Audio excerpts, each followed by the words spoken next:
All right, I think we're rolling. What's going on, guys? Welcome back to my channel, or welcome if you're new. My name is Bunny, and this is Bunny Awakens, where we talk all things psychology. We talk about yogic philosophy. We talk about spirituality. We talk about emotional intelligence. Really, we talk about all the things that go into us becoming the best and most aware versions of ourselves, the version of us that is living consciously and in control of our reality. So, we even talk a little bit about neuroscience, which I'm going to do in this video. And that leads me into my point. What the fuck is this video about? This video is about the anatomy of the tortured artist. This subject is one that has long inspired me, driven me, plagued me even, because I would consider myself to have fallen under this category of the tortured artist at times in my life. So we're going to do a few things today. I'll just kind of outlay the video for you, and I'll kind of put timestamps if you want to like skip ahead to some of the more neurological breakdown of the tortured artist, the anatomy of the tortured artist, if you will. But we're going to start out by answering the question first off of what is a tortured artist in definition, by definition. And then we're going to move into looking at a few different tortured artists and kind of taking a look at their childhoods and how that played a role into how that played a role in them becoming this archetype of the tortured artist. And then we're going to look at some different left brain, brain theories. Let me try that again. Left brain, right brain theories. And just look at the neuroscience of what happens to the brain under trauma and essentially talk about the inner makings of the tortured artist. So without further ado, we will begin by answering the question, what is a tortured artist? So by Google AI's definition, the tortured artist is a Western archetype and stock character that describes an artist who experiences constant mental anguish or depression, particularly when it contributes to their art. The trope is often associated with mental illnesses such as depression, schizophrenia, and psychic disorders. It's also the idea that artists who aren't mentally ill are destined to end up in mediocrity, and that those who are must embrace their suffering to enhance their creativity. So this is brilliant. I think that just really brings it into summation of what a tortured artist is. When I was doing some research on tortured artists, the most common one that I saw come up was Vincent van Gogh. He was a famous painter very long time ago, and Vincent van Gogh is, I think, his most common painting that he was known for was A Starry Night. I'm sure you've seen it. Beautiful painting, but we aren't going to go too in depth on Vincent van Gogh. Mainly, we're going to focus on two of my favorites, which is Stephen King and Kurt Cobain. Those are the two we're going to focus on, but I did want to touch on Vincent van Gogh because he struggled through life in situations of extreme poverty and mental illness, thus leading him into a cycle of addiction and some really interesting interactions with prostitutes, I learned.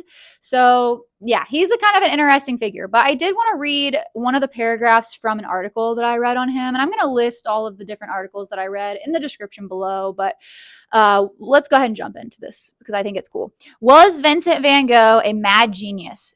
It is a commonly held belief that artists lead eccentric, unconventional lifestyles, their eccentricity even being a measurement for valuing their work. As shown by a study done by Van Tilburg in 2014, people are more likely to view artwork as more beautiful if done by a more eccentric artist. So that really kind of plays into the, I'd say, tortured artist lifestyle, because there is this idea and this trope that in order for someone to be successful and to get attention in today's media, or media at any point throughout history, to get attention from the masses, you had to do something that would rock people to their core and challenge their belief of reality. So not only are you trying to create something that is brilliant, beautiful, and worth being viewed and appreciated, you're also trying to develop this character that does things, I'd say, outside the box enough to be worthy of recognition. And that I think you have to have a certain subset of a personality in order to actually strive after that goal. And that's why I'm so fascinated by this concept. So that's going to lead me into looking at the two tortured artists that also were very popular amongst different articles and lists of the most tortured artists throughout history, Kurt Cobain and Stephen King. Let's look at these two guys. I am super big fan of both of them. Kurt Cobain, we'll start with him. If you don't know who Kurt Cobain is, he is best known for being the lead singer and guitarist of the world famous band Nirvana. And this is from watchmojo.com, just a little brief snippet of his childhood so we can kind of get a glimpse into who he was and what drove him into that mental anguish. When Kurt Cobain's parents got divorced at 9 years old, Kurt Cobain reportedly became a different person. Discussing the divorce later in life, Cobain described feelings of shame about the divorce and that it made it hard for him to stay connected with his friend. I want you to remember that. It made it hard for him to stay connected with his friends. He became rebellious and antisocial. So what was well documented and understood about Kurt Cobain is that he struggled with addiction all throughout his adulthood and inevitably, unfortunately, committed suicide at 27 years old. So that's just a little bit about Kurt Cobain. And now we're going to look at Stephen King. Stephen King, he's best known for being the king of horror. He's a really famous author. If you don't know, some of his famous works are the book It, which got turned into a massive best-selling movie, the It series, and he also wrote The Shining, and he's well known for a lot of other books, but we'll just keep it brief. And this is a little history on Stephen King from ranker.com. King was 2 years old when his mother became a single parent. Donald King, his father, casually told his wife he was going to the store for a pack of cigarettes. He never returned. It was 1949, and King was left alone with his mother and brother, David. The loss of King's father put the family in a dire financial situation. So here we have again another example of a tortured artist that came from a broken home. And Stephen King, as well as Kurt Cobain, they similarly, both of them fell into patterns of addiction. Stephen King struggled with alcoholism, and he is still alive, though. Thankfully, he did not commit suicide. However, I think that these are both two really good examples of the tortured artist archetype. And so what I want to talk about next is what creates the tortured artist, okay? What goes into the making of this phenomenon happening? All right, and the next portion of this video, I want to discuss a little bit about the brain on trauma and how that is relative to the tortured artist archetype. So I'm going to be referencing a brain scan from the book, The Body Keeps the Score. This book is absolutely revolutionary when it comes to healing trauma. If you are somebody that has had any capacity of trauma, no matter how small or how large, this book is one that you must read. It's a tough book, but it's very worthwhile, and I highly recommend it. Alrighty, so in this brain scan from The Body Keeps the Score, it is looking at a character in the book or an individual in the book who they did a brain scan on to kind of assess the activation in the different parts of the brain when the memories of trauma were reintroduced. So we'll look at brain scan A and brain scan C. So brain scan A, you can see that this individual had a significant activation in the right limbic area of their brain. So like the right hemisphere of their brain was totally online. And we're going to talk about the right brain, like the right hemisphere, the left hemisphere, that kind of like this, the theory of right brain, left brain. We're going to talk about that next, but I just want to point this out. So right hemisphere of the brain, limbic area specifically, had a lot of activation. And in brain scan C, we can see that this individual, when reminded of the trauma, while the right side of the brain was fully active, the left side of their brain, Broca's area, which is in charge of your language, your speech, being able to kind of articulate and make sense of things, really that logic-driven part of the brain, went significantly down in the activity levels. So let's take a look next at this right brain, left brain theory. So essentially, we can look at the right versus the left side of the brain. We've all heard like, oh, this person's right brain or left brain, but what does that actually mean? So if someone is right brained, they're very intuitive. They can be thoughtful, holistic, have a holistic perception of the world, random sequencing, very emotionally attuned and driven. They have a much higher potential to be nonverbal in the sense of being more creative and being able to express themselves via art forms like art or writing, or I guess writing's not a great example, but like art, or like painting, music, things like that. And they're adventurous. They can be impulsive, creative. They're great at writing, art, imagination. And another thing that the right side brain is in charge of is actually facial recognition, which is kind of interesting. And now let's look at the left side of the brain. So the left brain individuals are analytical, very thought provoked, detail oriented, and have a very critical perception of the world, I'd say. They're ordered in sequencing. They have rational thought, very verbally attuned. They can be cautious, good at planning. More so, their skill set would be math and sciences, logic driven. And yeah, that kind of is, in summation, is what the right and the left brain individuals would be classified as. And so the Broca's area is that very emotional and creative side of the brain. And as we saw in the brain scan, the right side of the brain in the face of trauma is highly online, like hyperactive. So we get these, I'd say, trauma responses where we actually get forced more into this hyper creative nature. And what goes offline is our logic. And so we have these, you could say, gifts, man. Like, yeah, you could say you have these gifts. You have these creative abilities where you can express the emotion, not through words, but through an art form. Maybe you can't sit down and connect with someone on a verbal level, but you can make the most moving piece of artwork, whether it be a piece of, a story like a book, or music, and a painting. You can bring life to emotion through art. And so that is kind of the brain of someone who has experienced trauma. And as we saw in the tortured artist archetype that we looked at in Kurt Cobain and Stephen King and even Vincent van Gogh, all of them struggled through, Vincent van Gogh struggled through poverty and mental illness.